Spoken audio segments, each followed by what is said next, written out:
والسلام على رسوله الأمين وعلى آله وصحبه أجمعين. اللهم صل وسلم وبارك على سيدنا محمد وعلى آله وصحبه ومن تبعهم بإحسان إلى يوم الدين. سبحانك لا علم لنا إلا ما علمتنا إنك أنت العليم الحكيم.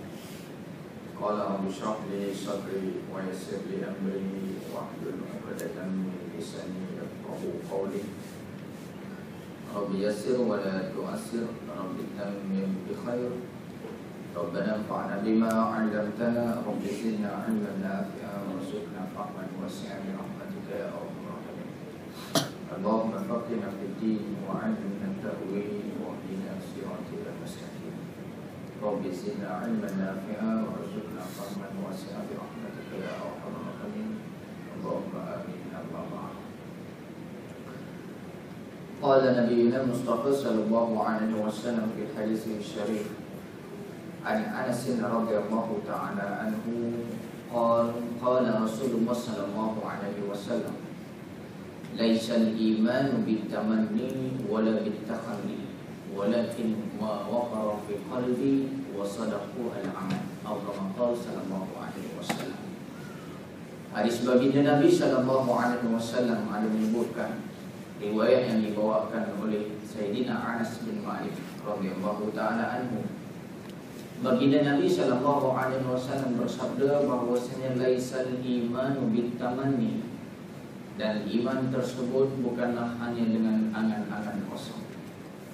Laisal imanu bitamanni ini juga bermaksud iman ini bukannya omong-omong kosong. Kalau Indonesia kata begitu. Bermaksud iman ini tidak boleh kita nilaikan dengan hanya percakapan semata. Saya beriman, dia tidak sempurna.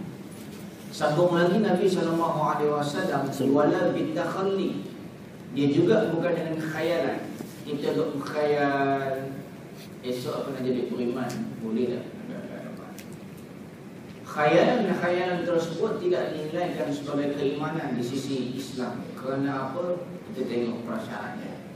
Lalu sambung baginda Nabi SAW, walakin Nabi kata akan tetapi yang dimaksudkan dengan keimanan itu ma waqara fil qalbi, apa yang menjadi ketenangan di dalam hati, wa sadaqahu al-amal, dan dibenarkan dengan praktikal kita pada hari ini. Maka prasyarat yang Nabi sebutkan mengenai iman tersebut ialah yang pertama, mestilah iman itu datang dalam keadaan keyakinan yang tenang dalam diri dan juga jiwa seseorang tersebut. Maka kalau pada hari ini ada perasaan syak ataupun ragu-ragu lagi, bermaksud iman tidak sempurna. Kalaulah ada lagi dalam diri kita pada hari ini beriman tetapi dalam keadaan tidak merasai sepenuhnya sesungguhnya bahawasanya manusia ini adalah ciptaan daripada Tuhan yang ditadbir oleh Tuhan dan sebagainya, maka masih berlaku syak, ragu-ragu, was-was dan sebagainya, maka itu belum sempurna keimanan. Lalu baginda Nabi menyebutkan bahawasanya mestilah iman tersebut apa yang tenang dan juga memberikan keselesaan di dalam hati manusia tersebut. Dalam masa yang sama, wasadaqahu al-amal, dia mesti dibuktikan dengan amalan, dia mesti dibuktikan dengan praktikal. Kita ulang kembali bahawasanya pernah disebutkan, saya sebutkan dalam kuliah ini bahawasanya al-iman al-islam fahuwa mazharul iman. Islam ini dia adalah cerminan kepada keimanan. Kenapa ulama akidah sebutkan seperti itu? Kerana keimanan tersebut tidak boleh dinilai dengan mata kasar. Tuan-tuan tak boleh nilai saya ni beriman atau tidak. Kita ataupun saya tak boleh nilai tuan-tuan beriman ataupun tidak hanya dengan melihat kasar saja. Tetapi Islam aja kalau nak lihat kepada perkara tersebut, lihatlah kepada keislaman dia. Keislaman dia apa tuan-tuan? Dari segi syahadah dia, dari segi solat dia, dari segi puasa dia, dari segi zakat dia, dari segi amal ma'ruf nahi munkar, dari segi aurat. Perkara-perkara yang boleh dinilaikan dengan mata kasar kita pada hari. Maka itulah cerminan kepada keimanan seseorang. Maka apa yang Nabi sebutkan pada hadis yang diriwayatkan oleh Anas bin Malik ini nak menunjukkan kepada kita bahawa keimanan dia mesti dibuktikan dengan perkataan, dia mesti dibuktikan dengan hati dan juga dengan perbuatan kita. Tidak cukup hanya dengan kita menyebut saya sebagai seorang beriman. Ini sebagai hadis pembuka bicara kita pada petang ini. Untuk maklumat tuan, kita awalkan kerana Zuhur sekarang 1:21. Jadi tuan-tuan pun ada yang bekerja, saya pun masih bekerja. Jadi kita ambil waktu rehat ini untuk kita isi masa kosong dan sebagainya. Muslimin muslimat dan dirahmati Allah Subhanahu wa taala, pada petang ini kita akan masuk pada surat 33 dalam pembahasan yang ke-19 mengenai keimanan.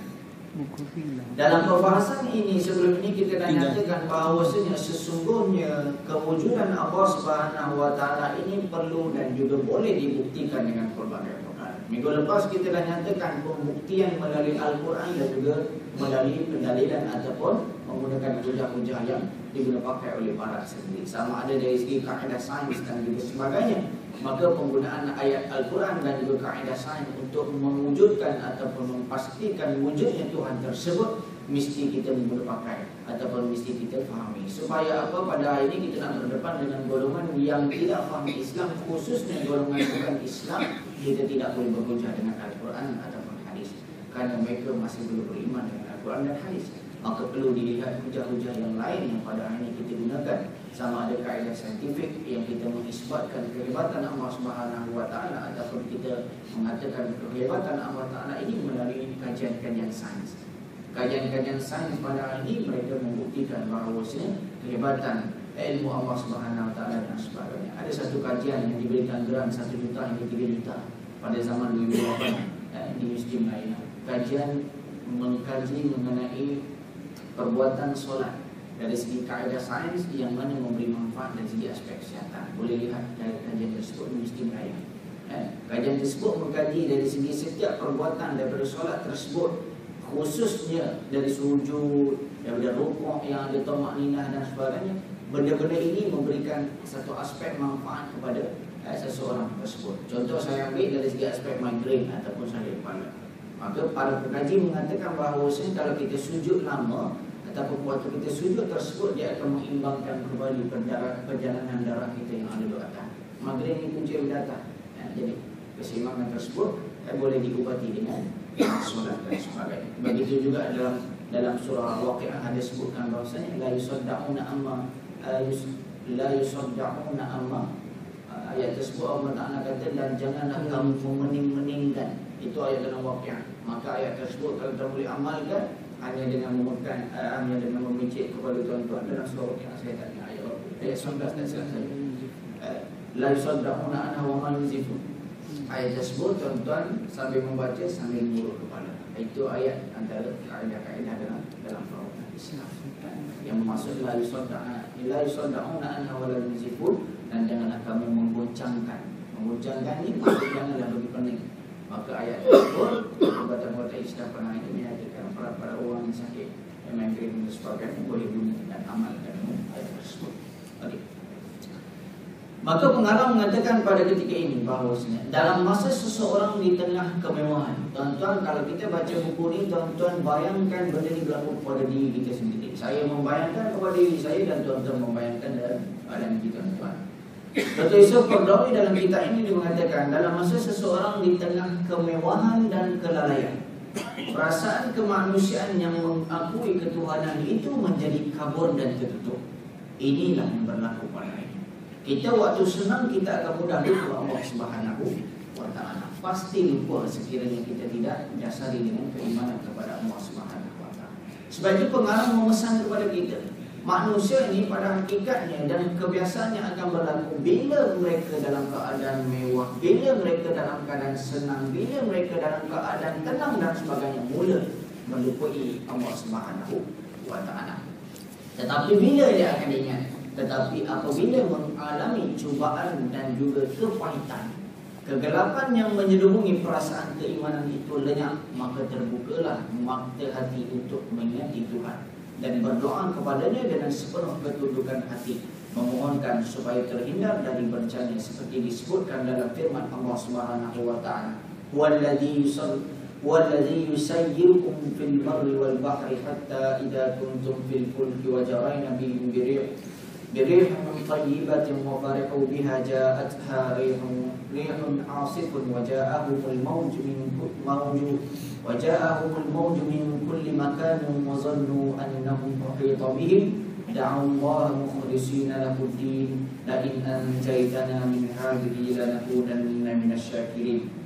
Dialah Allah yang memperjalankan kamu di daratan dan di lautan, sehingga apabila kamu berada di dalam kapal dan berlayar membawa mereka dengan angin yang baik, dan mereka telah gembira kerana, maka datanglah angin badai dan gelombang memukul mereka dari segenap penjuru.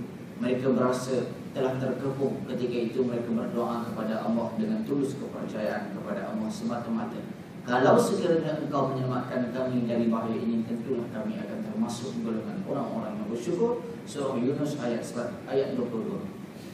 Dalam ayat ini Allah Ta'ala mengisahkan bahawasanya kemewahan dan juga kehidupan kita pada hari ini Allah Ta'ala dah bekalkan. Lalu bila ditimpa dengan badai dan juga angin yang kencang ketika mana dia berlayar, maka golongan ini baru ingat bahawasanya Allah Subhanahu Wa Ta'ala sedang menguji, lalu kembali kepada Allah Subhanahu Wa Ta'ala. Ini sifat yang berlaku kepada manusia, memang berlaku dan tidak menjadi satu kesalahan sekiranya kita kembali ke jalan Allah Subhanahu Wa Ta'ala. Yang menjadi masalah apabila tidak kembali ke jalan Allah Subhanahu Wa Ta'ala. Ini fitrah yang berlaku kepada kita sendiri pada hari ini.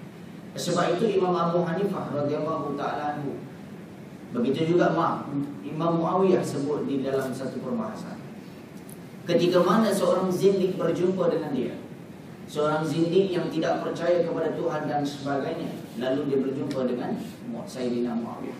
Dia berkata kepada Muawiyah, benarkah bahawasanya Allah Ta'ala itu wujud dan dia maha hebat dan sebagainya? Lalu Muawiyah ketika itu berkata kepadanya, dia kata, percayakah kamu sekiranya kamu pada hari ini dibekalkan dengan satu kapal ataupun satu sampan, yang mana sampan tersebut dipenuhi dengan bebanan dan juga muatan yang banyak, dan kamu sendiri sebagai seorang yang mengepalai kapal tersebut tidak ada persediaan untuk berlayar, tetapi kamu nak berlayar. Lalu bila kamu berlayar ketika itu, kamu diuji dengan badai dan juga ombak yang cukup besar. Ini pandangan yang dibawa, ini perbahasan yang dibawa oleh Muawiyah ketika itu. Lalu apabila kamu diuji dengan badai dan sebagainya, pecah kapal kamu, lalu karam. Dan kamu ketika itu hanya berpaut kepada kayu ataupun cebisan-cebisan kapal tersebut. Maka Muawiyah persoalkan kepada zindik tersebut, ketika itu apakah yang kamu mengharapkan? Maka zindik ketika itu mengatakan, pasti aku mengharapkan supaya aku diselamatkan. Maka Muawiyah berkata, siapa yang nak selamatkan kamu di tengah lautan tersebut? Lalu zindik tersebut dia memikirkan, di tengah lautan yang tidak ada manusia dan sebagainya, hanya berpaut kepada cebisan kayu pecahan daripada sampan ataupun kapal tersebut yang menyelamatkan dia. Lalu dia kata bahawasanya mesti aku nak selamat dan aku nakkan orang selamatkan aku. Maka ketika itu Muawiyah berkata, siapa yang kamu nak berharap ketika itu? Lalu zindik tersebut kembali kepada jalan Islam. Dia mengatakan bahawasanya pasti Allah Ta'ala yang akan menyelamatkan aku. Ini perbahasan yang dibuat oleh Muawiyah. Begitu juga Imam Abu Hanifah ketika mana dia nak dibunuh. Imam Abu Hanifah ketika mana di Kufah dia nak dibunuh. Ketika mana dia nak dibunuh ketika itu, lalu Imam Abu Hanifah berkata kepada penyamun-penyamun tersebut, sebelum aku nak dibunuh, maka aku nak kau jawab soalan-soalan. Maka dijawabkan ataupun diberikan soalan lebih kurang juga macam mana Muawiyah sebut, yang mana ketika itu Abu Hanifah mengatakan bahawasanya aku tidak takut dengan mati pedang, kerana aku yakin bahawasanya ajal aku akan sampai bila-bila. Lalu dengar perbahasan tersebut menyebabkan golongan-golongan lanun ataupun golongan penyamun tersebut merasa insaf, lalu tidak jadi Imam Abu Hanifah. Saya rasa kita berhenti sikit ketika untuk memberi laluan kepada azan. Sambung. Jadi apabila Imam Abu Hanifah dan juga Muawiyah ketika itu membahaskan seperti itu, lalu mereka golongan-golongan ini mula kembali kepada Allah Subhanahu Wa Taala setelah mempercayai bahawasanya kebergantungan ulama ini ataupun kebergantungan dua tokoh ini adalah kerana bergantungnya mereka kepada Allah Subhanahu wa Ta'ala. Lalu kebergantungan ini kita lihatkan bahawasanya apakah yang menjadikan mereka betul-betul ataupun benar-benar yakin bahawasanya ketika itu mereka selamat daripada dibunuh. Begitu juga mereka selamat daripada segala bencana dan sebagainya. Maka sebab itu Dr. Yusuf Qaradawi mengatakan di sini, dengan bersaksi kepada perjalanan sejarah dari masa ke semasa, Al-Quran memperingatkan bahawa iman kepada Allah dan mempercayai Rasul-Rasul itulah bahtera yang dapat menyelamatkan manusia menempuh lautan perjalanan hidup.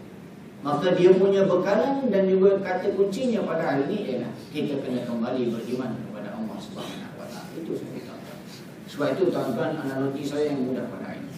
Kita nak selamatkan manusia pada hari ini, biar kita bekalkan akidah kebenaran itu. Kerana pada hari ini apa yang berlaku dalam masalah-masalah dunia pada hari ini, masalah tipu, masalah rasuah, masalah rompak, masalah akhlak dan sebagainya, kerana tidak yakini bahawasanya Allah Subhanahu wa Ta'ala memandang dan juga melihat diri. Maka keyakinan ini nak datang dari mana-mana. Keyakinan ini nak datang daripada ketakwaan dan juga keimanan kepada Allah Subhanahu wa Ta'ala. Inilah yang disebutkan dalam hadis mengenai al-ihsan. Apabila Jibril datang bertemu dengan baginda Nabi SAW dalam keadaan menyerupai seorang lelaki, lalu dia tanya, fa akhbirni 'anil ihsan. Wahai Muhammad, wahai Rasul, sila khabarkan kepada aku, ceritakan kepada aku mengenai al-ihsan. Lalu Nabi SAW berkata, qal an ta'budallaha ka'annaka tara, fa in lam takun tara fa innahu yaraka. Apa maksud dia? Nabi kata bahawa ihsan itu ialah an ta'budallaha ka'annaka tara. Kamu mengabdikan diri kamu kepada Allah Subhanahu wa Ta'ala seolah-olah kamu lihat Allah Ta'ala. Tuan-tuan, pada hari ini kita beribadat kepada Allah Ta'ala. Nampak ke Allah Ta'ala? Tak nampak. Kenapa kita beribadat? Sebab itu ada satu dakwaan yang dibawa oleh golongan-golongan bukan Islam. Dia kata bahawa pada hari ini umat Islam ni serupa je. Semayang menghadap batu. Batu sembah batu juga. Ni kapet kan batu. Sama ada kayu dengan batu. Dia kata serupa je. Kata kami lebih-lebih itu dan sebagainya. Banyak perbahasan tersebut. Sebab apa? Mereka tidak memahami bahawa kenapa kita menghadap kiblat. Kaabah tersebut hanyalah semata-mata batu. Yang menjadi satu falsafah yang ada dalam Islam ialah kerana Baitul Ma'mur yang duduk di atas. Tuan-tuan balik boleh tengok dalam pembahasan Isra Mi'raj. Benda ni ada dibahaskan.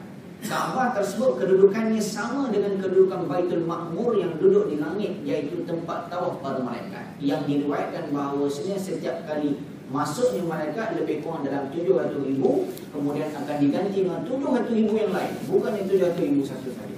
Bermaksud itulah kedudukan Baitul Ma'mur yang duduk di langit, dan di bumi ini adalah kedudukannya di Kaabah tersebut. Maksudnya kita bukan menyembah batu dan sebagainya. Lalu kalau kita faham konsep-konsep yang ada di dalam akidah pada hari ini, maka kita boleh selamatkan banyak benda. Sebab itu dia kata anta'budallaha ka'annaka tara, kamu berabdikan diri kamu kepada Allah Ta'ala bagaikan kamu melihat Allah Ta'ala.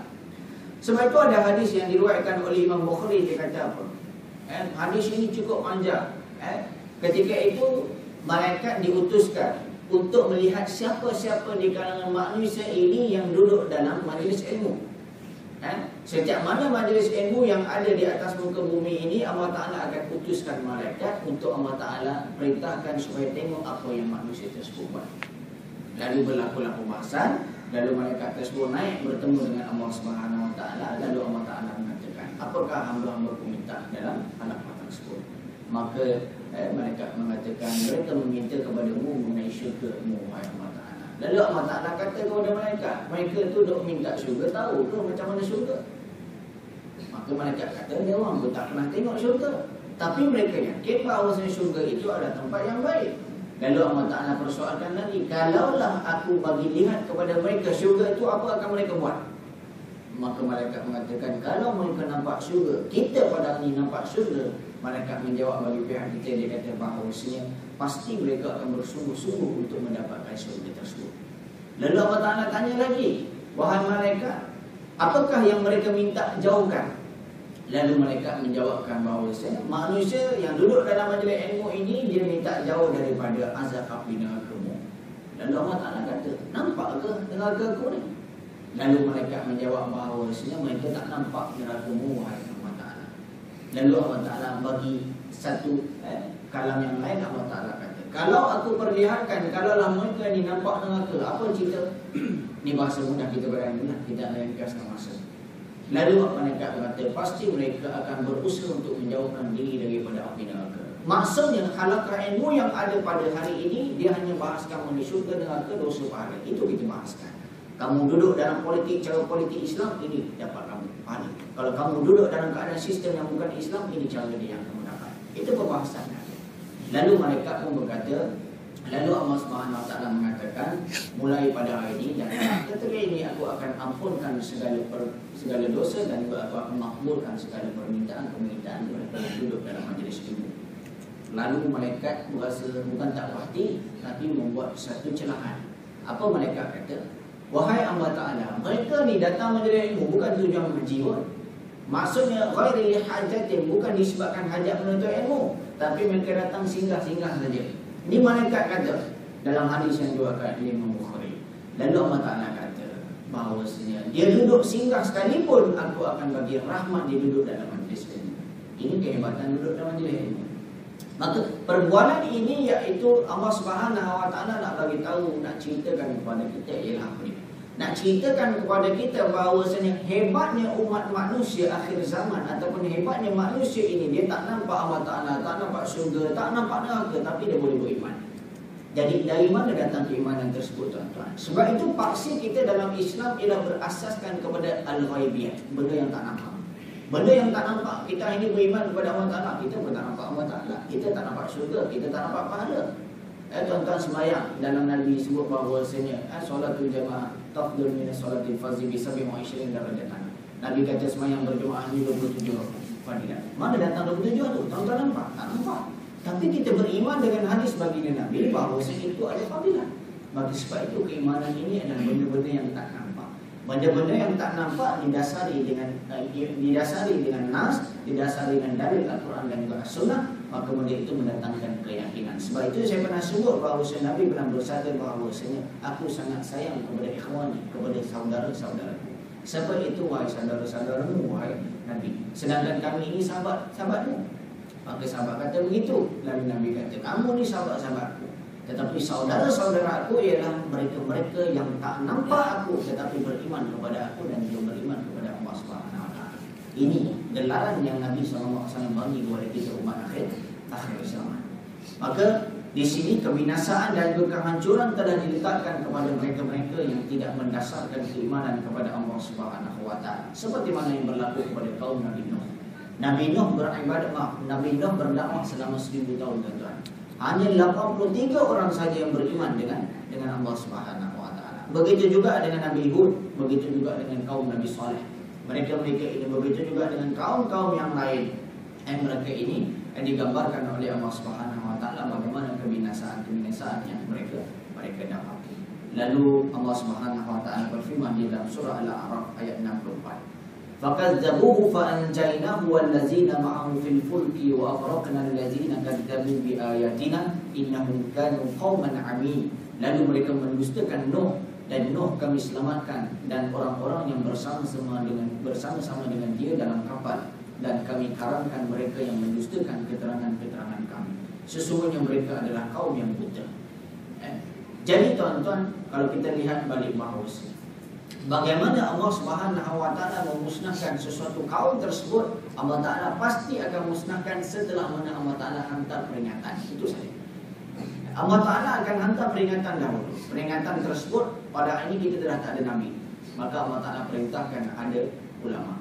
Ulama inilah yang akan memerintahkan ataupun menceritakan mengenai apa yang disebutkan oleh baginda Nabi dan juga sebagainya. Maka itulah dinamakan sebagai peringatan. Peringatan-peringatan ini Allah Ta'ala akan hantar dahulu. Setelah daripada itu barulah Allah Ta'ala akan membinasakan sesuatu kaum, seperti mana yang berlaku kepada kaum-kaum yang seterusnya. Begitu juga dengan kisah Nabi Hud alaihissalam yang disebutkan di dalam surah Al-A'raf ayat 72. فَأَنْجَيْنَاهُ وَالَّذِينَ مَعَهُ بِرَحْمَةٍ مِنَّا وَقَطَعْنَا دَابِرَ الَّذِينَ كَذَّبُوا بِآيَاتِنَا وَمَا كَانُوا مُؤْمِنِينَ. Lalu dia Hud dan orang-orang yang bersama dengan dia kami selamatkan dengan rahmat kami, dan orang-orang yang mendustakan keterangan kami itu kami potong sampai ke uratnya, dan mereka bukanlah orang-orang yang beriman kepada Allah Subhanahu wa taala. Maka daripada ayat-ayat Al-Quran ini semuanya Allah Ta'ala binasakan mengenai kaum-kaum mereka yang ingkar ini, setelah mana Allah Ta'ala perintahkan untuk mereka beriman kepada Allah Subhanahu wa taala. Jadi tuan-tuan, asas dia adalah asas kepada keimanan. Maka keimanan inilah yang menyebabkan pada ini golongan-golongan orang mukmin ini mereka akan selamat dan mereka akan menyelamatkan orang lain. Kerja ini dia tidak melibatkan kuantiti, tuan-tuan. Kita dah berdakwah, kita dah seru orang tetapi dia tak beriman. Dia adalah tidak melibatkan kuantiti, tetapi dia melibatkan kualiti. Dia tidak melibatkan kuantiti, berapa orang masuk Islam. Allah Ta'ala takkan persoalkan kita, kamu dah Islam, kamu buat. Tapi bagaimana Allah Ta'ala nak persoalkan berapa banyak kerja kita dah buat ketika itu. Jadi tuan-tuan, sebagai pengakhirannya pada hari ini kita nak sebutkan bahawa sifat ataupun sikap ini adalah merupakan sikap yang cukup terbaik untuk kita amalkan. Bahawasanya apabila kita berlaku ketika itu dalam keadaan kita tidak kita beriman lalu diuji oleh Allah Subhanahu wa taala dengan perkara-perkara yang boleh menjejaskan keimanan kita. Ketika mana kita diuji, baru kita ingat balik Allah Subhanahu wa taala. Saya akhiri pada petang ini ataupun tengah hari ini dengan hadis yang diriwayatkan oleh Imam Tirmizi. Nabi sallallahu alaihi wasallam ada bersabda, Nabi sebut bahawa khairun nas man tala umruhu wa hasuna amaluhu. Apa dia maksud, tuan-tuan? Maksud dari Imam Tirmizi mengatakan hadis yang diriwayatkan oleh Imam Tirmizi yang disebutkan oleh Nabi ini, khairun nas, baik-baik manusia ini adalah mereka yang Allah Ta'ala panjangkan umur dalam keadaan umur tersebut dimanfaatkan dengan amalan-amalan yang baik. Wa syarrun nas, Nabi kata, dan seburuk-buruk manusia, sehina-hina manusia, man tala umrahu, yang dipinjamkan umurnya panjang, wa syarru amaluhu, dan buruk amalannya. Maka pesanan Nabi kepada kita bahawa Imam Tirmizi ketika mensyarahkan hadis ini, dia kata umur yang panjang bukan bermaksud 60 tahun, bukan bermaksud 70 tahun, bukan bermaksud 80 tahun. Umur yang panjang ini dia adalah hak Allah Subhanahu wa taala, kerana ajal ini daripada Allah Ta'ala. Jadi pada hari ini kalau umur kita 30 tahun itu pun dah cukup panjang. Kerana apa? Kita pun tak tahu bila kita akan mati. Sebab itulah yang dia nak maksudkan ialah bagaimana kita manfaatkan umur tersebut dengan pengisian kepada Allah Subhanahu wa taala. Dan Nabi sebutkan bahawa wasyarrun nas, dan seburuk-buruk manusia adalah mereka yang mana dipinjamkan umur tetapi buruk amalannya kepada Allah Ta'ala. Maksudnya dia tidak manfaatkan bagaimana umur yang diberikan oleh Allah Subhanahu wa taala. Sekadar itu saja untuk pada tengah hari ini. Apa yang baik itu daripada Allah Subhanahu wa taala, yang buruk itu daripada kelemahan diri saya sendiri. Moga-moga perbincangan kita pada tengah hari ini diberkati oleh Allah Subhanahu wa taala, dan moga-moga kita akan dapat menyampaikan dan mengamalkan untuk diri kita dan seterusnya menyampaikan kepada mereka-mereka yang lain. Aku liqauli hadza wa astaghfirullah li wa lakum wa lisa'iril muslimin wal muslimat fastaghfiruhu innahu huwal ghafurur rahim. A'udzu billahi minasyaitonir rajim. Bismillahirrahmanirrahim. Alhamdulillahi rabbil alamin wassalatu wassalamu ala asyrafil anbiya'i wal mursalin sayyidina Muhammad wa ala alihi wa sahbihi ajma'in. Allahumma ahyina bil iman wa amsina bil iman wa asyurna bil iman wa adkhilna jannata ma'al iman bi rahmatika ya arhamar rahimin. Allahumma inna nas'aluka al-huda wal tuqa wal 'afafa wal ghina. Allahumma rabbana fa'alna bima 'allamtana wa zidna ilman nafi'an warzuqna fahman wasi'an bi rahmatika ya arhamar rahimin. Sallallahu alaihi wa sallam Muhammad wa ala alihi wa sahbihi wa sallam.